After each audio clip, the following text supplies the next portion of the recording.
Flameo hot people, and welcome back to another part of What If Luffy Was Never Born.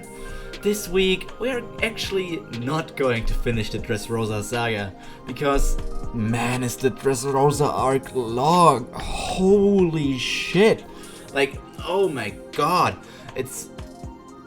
I don't know if it's still the longest arc in One Piece or if Wano already took that crown, but it's insanely long. And that's why I also decided to split it up into multiple sections, and you can just wait and see how long where we're going to stop today or this week. First of all, last week we went through Punk Hazard. Punk Hazard gave us a few new zombies like the Dragon, Virgo, technically speaking Monet, and Caesar is not a zombie because he's still alive, but we got a few new people, and Kinemon joined the Flashback Pirates for now because they want to kill Kaido and their goals align. I think Kinemon and Moria can actually get along, because after Moria lost all his friends, his former crew, to Kaido, that's a very similar experience to Kinemon losing his people, like Odin or other people, his comrades, to Kaido. They have a lot in common in that sense. It's just that Moria went a bit darker. So, this week we're going to look at Dressrosa, the beautiful Spanish-style city. Our Alliance of Death is going to travel over there without any major problems. Like, Law called Doflamingo on the Dendenmushi and asked him to resign from the royalty and from the warlords, and Doflamingo did just that. Well, the Marines in the headquarters talk about Doflamingo resigning. This time they don't know that Law has formed an alliance with anybody. So their reason to send Fujitora there, and like other Marines as well, is only to capture Law. Why would they capture Law? Obviously because Doflamingo is like a half, not even a half, I think he's a full celestial dragon in that sense. So they just heed his call and come there and want to capture Law, because Law is like trying to mess up the warlord system in that sense, just because he wants to do it. So Fujitora goes there. That's something. On their way to the place, it's just like, let me pick up my picture of the Alliance of Death again. I like this Jolly Roger. It's very cool. It's so cool, man. So Kinemon tells everybody in the Alliance about Kanjuro. Kanjuro being a prisoner currently on Dressrosa, like captured by Doflamingo and his pirate crew, the Don Quixote Pirates. So Kinemon's plan is to rescue Kanjuro, while Law also wants to drop off Caesar, and while Caesar gets dropped off, he wants other people to destroy the factory and all of that other stuff. So these are the plans. There's a Kanjuro rescue squad. There's Law, who's going to return Caesar to Doflamingo or like mess up there. And also the squad that's going to infiltrate the airship, infiltrate the factory and get rid of the stuff there. But how are they going to split up? We're going to talk about it soon. So once the people arrive on Thriller Bark, the Thriller Bark people, many stay there. That's why Law gives people like Hawkback, who won't go with them in the city, the Vivre card that he had for his crewmates, which are on Zoe at the moment. So those people, if necessary, can go with the Thriller Bark to Zoe. If you ask why is nobody on Dressrosa is able to see the Thriller Bark, even though it's like an island ship, let's just say the Thriller Bark is surrounded by a mysterious mist, and it's a very foggy day in Dressrosa for some reason, and nobody can see it. Let me have my ass pull. So, first of all, while Law meets Doflamingo, Moria, Absalom, Kinemon, and Yuma and Brook go to the city. With Moria by his side, Kinemon also doesn't need to worry about the sun, because there's the whole thing of people who don't have a shadow can't go in the sun or they will die. This is also like in my variation of maybe Moria's fruit, but because that's an ally of Moria, Moria can like deactivate or negate the effect of the fruit that would kill the people from the sun, and thus he can protect Kinemon. That is at least my opinion. If not, he just gives Kinemon some other random shadow. Does he need his own shadow, or does he just need a shadow? I never understood that. So those guys are in Dressrosa. Those guys are chilling there. And, well, just do their thing. Maybe go some gambling and meet... No, they're not meeting Fujitora. They're not going to gamble. They're just going to walk around, looking around for the factory and other places that they need to go to.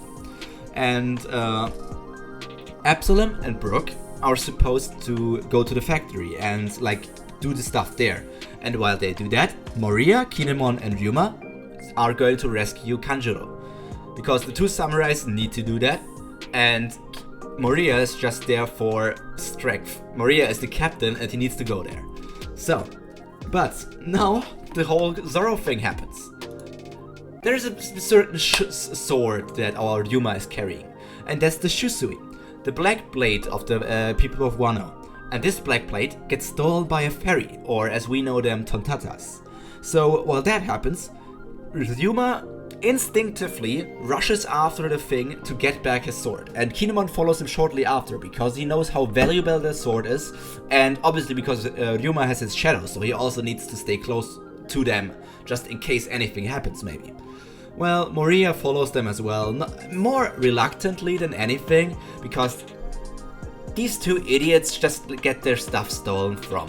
Why can't they keep their things safe and not get stolen like for 1 minute? So that's where the people split up. Absalom and Brook continue to looking for the factory, while Moria and the other two guys chase after the ferry. The Colosseum fights, well, they mainly go as expected, but Luffy is not there.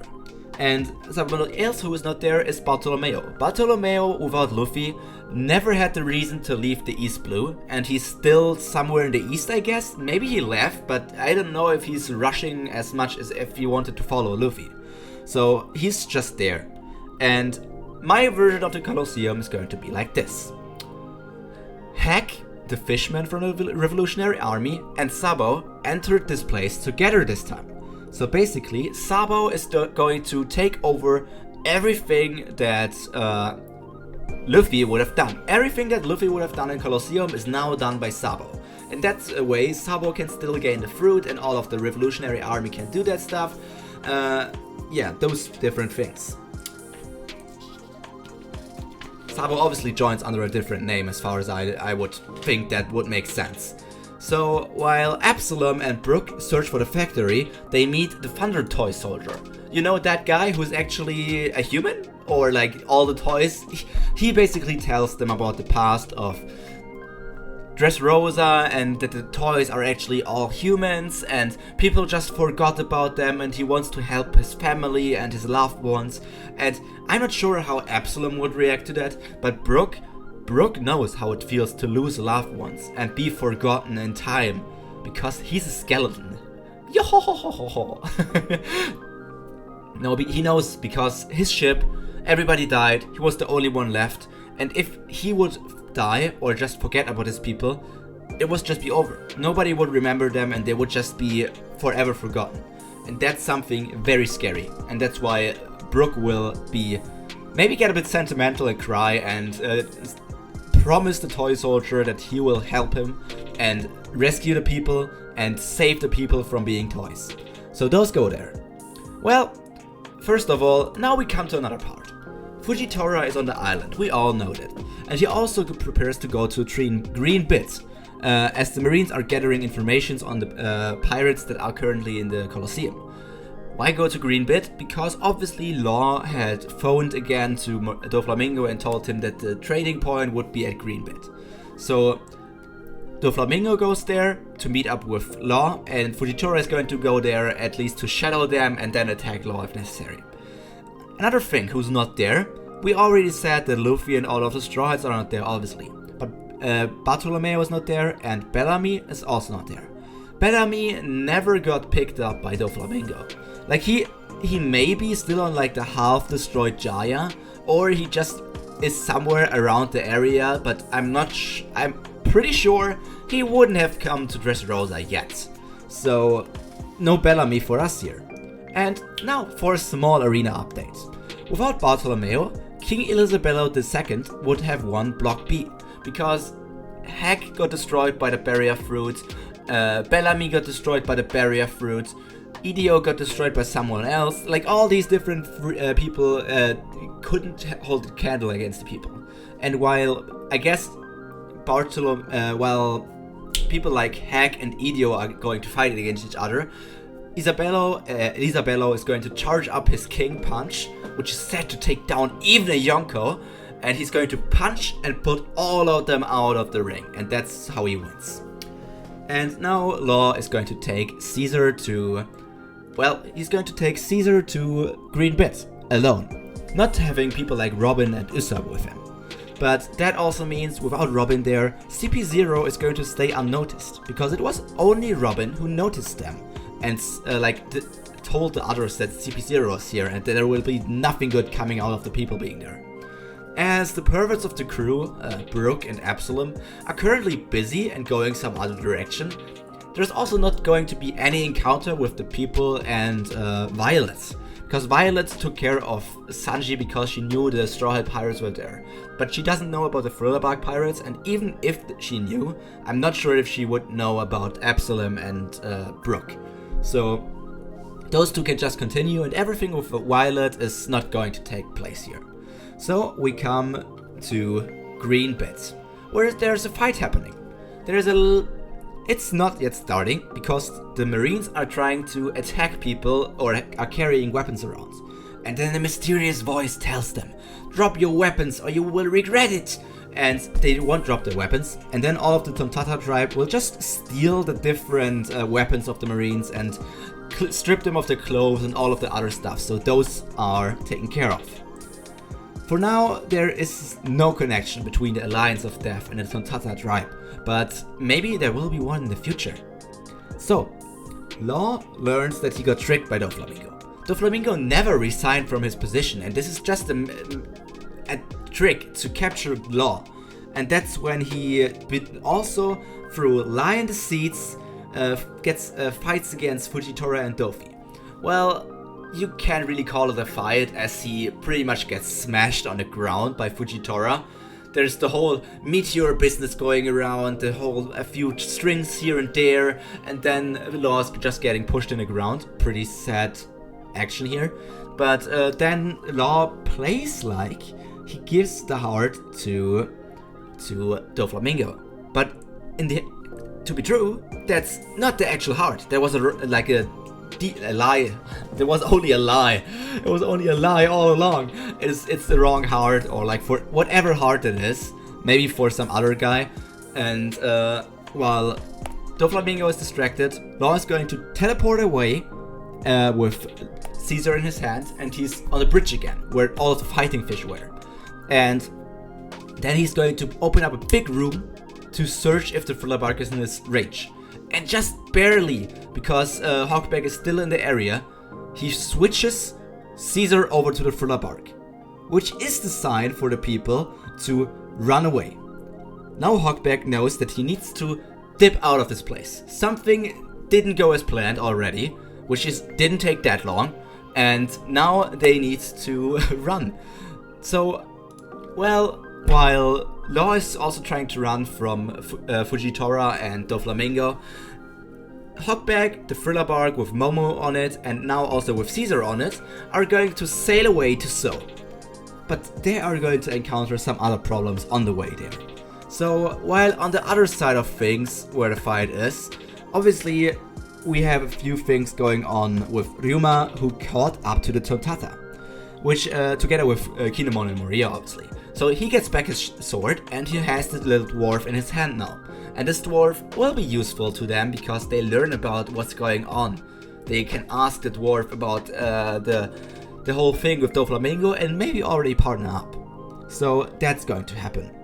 That's going to happen, and then, well, Moria is the only one who also notices that members of the Donkey of the Pirates are like keeping watch of them. They are disguised with Kinemon's fruit, but like, you know the types of disguises Kinemon does. So they just look like weird strangers that are not supposed to be here. especially at like this critical part of Doflamingo's plan. So they're being spectated. Also, Absalom and Brooke and the toy soldier are going to rescue the factory workers. They're going there and obviously they meet up. There was this thing where those guys met up with the Tontata, with the dwarf tribe. So they will learn about how the people are imprisoned there, the different Tontatas are imprisoned there, and that the people who are working there are toys who were actually humans. So they want to rescue not only the Tontatas who are being worked down there as slaves, but also the people who got turned into toys. And now we come back to the arena, the Colosseum. Most of the fighters in the Colosseum get treated and turned into toys. That's how we know it. That's all going to happen. So, who's going to become God in our version of the story? Well, undercover, Sabo fights in Block C, where he defeats Hyruddin, Ideo, Kelly, and Bobby Funk, and Qin Zhao. The whole thing with Qin Zhao's, like, head shape, Sabo is just going to Dragon Claw that thing back into shape, and Qin Zhao is going to be forever grateful. Someone is also there. We know that Burgess is in this place, and Burgess recognizes Sabo, because for some reason Burgess is smart? I don't know what's going on here. Well, he recognizes Sabo as the chief of staff of the Revolutionary Army, which is going to be important in the future. Then we get the Rebecca flashback. I'm not going to talk about the Rebecca flashback, because we already have seen it more than enough. Cavendish is also not going to be jealous of anybody in this version, because nobody of like the worst generation is here, or he hasn't seen Law yet, and there are no other people like stealing his limelight. He's going to be the most interesting pirate, and the most handsome pirate, and the most prettiest and strongest swordsman. Maybe he's going to be a good shadow for Yuma in the future. Well, let's think about that. Anyways, the Tontata head out to rescue their princess and their people. And that's why Toy Soldier also explains the past about Dressrosa more to Brooke and Absalom while they continue heading there. And in the city, Law arrived in the city. There is a massive uproar there. And then, because Fujitora was not there, and because the people, Moria, Kinemon, and Yuma heard about this uproar. But obviously, they want to help Law. But, well, it's not going as expected. Kinemon and Yuma attack Fujitora.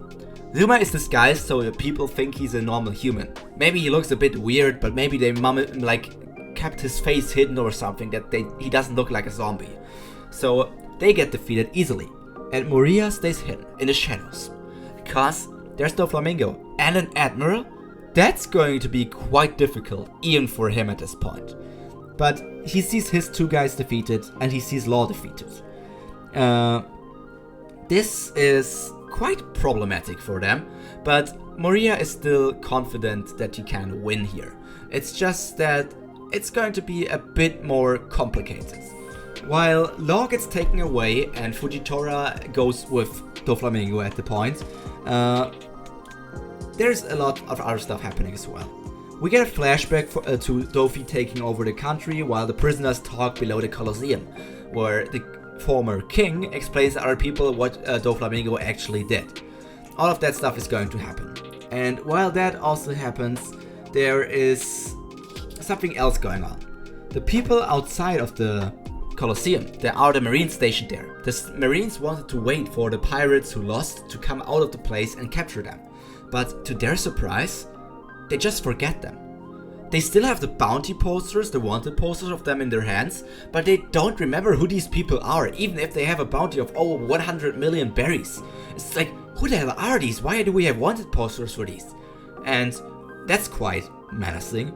So they contact Fujitora about this, which basically marks the point where Fujitora also gets suspicious of Doflamingo and thinks there seems to be something more going on. Fujitora stopped these two people, and after those people went away, Moria picked them obviously up and escaped back in the shadow to plan again what to do. While all of this is happening, we are in Thriller Bark.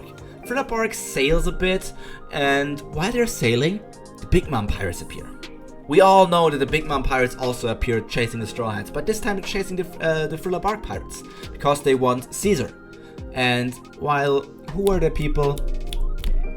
I think it was the was it Tamago? I'm not too sure who was on the ship at that point, but whoever was on that ship is going to negotiate with Hawkback. Hawkback is going to tell them, yo, my captain is not here at the point. I mean, I have a big position in the crew, you know, but I can't really make decisions like working together with you. So we're going to go to Zoe, and we're just going to wait to reunite with everybody else in our crew there. So if you want to wait there, we can make out an agreement to give you Caesar and maybe some other stuff as well. But for now, you need to wait a bit longer.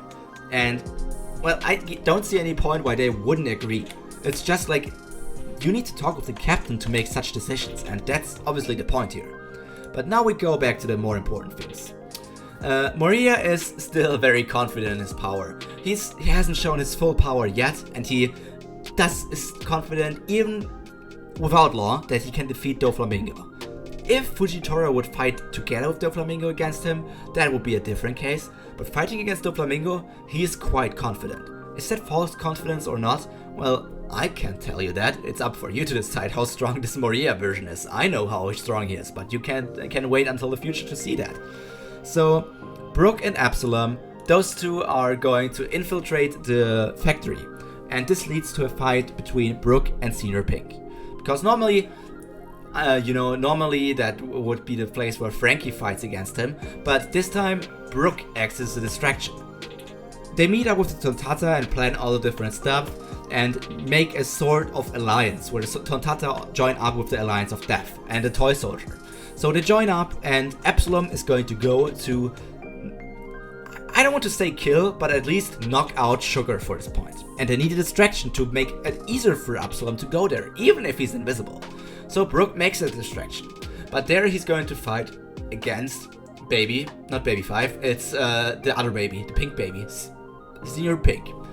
Well, obviously this Brook is much stronger, so Brook is going to win here. But it's still going to be a heartfelt battle where they talk about their pasts, which is like which one has a sadder past of Senior Pink with his wife and his child, or Brook with all of his friend and basically Laboon being his child that he still hasn't seen again, and he isn't even sure if Laboon is still alive, and all of the different things, and that's how his dad fight is going to go. Well, Treble and Sugar are still behind there, but the invisible Absalom sneaks in there, and can he knock her out like that? What is your opinion about that? This is actually the end of this part of the Dressrosa arc, because next time we're going to look at the different parts that are going to happen. Maria against Doflamingo, Absalom going for Sugar, Ryuma and Kinemon against some other people. How is all of this going to turn out? This big monster arc right here needs a bit longer to unfold fully. But until then, I hope you had a good time listening to me here, and I would surely like to hear your opinion and maybe correct me on some things that I said. Anyways, I hope you have a good week until we see, and stay healthy, stay hot, stay cultured until we see each other again. So, take care.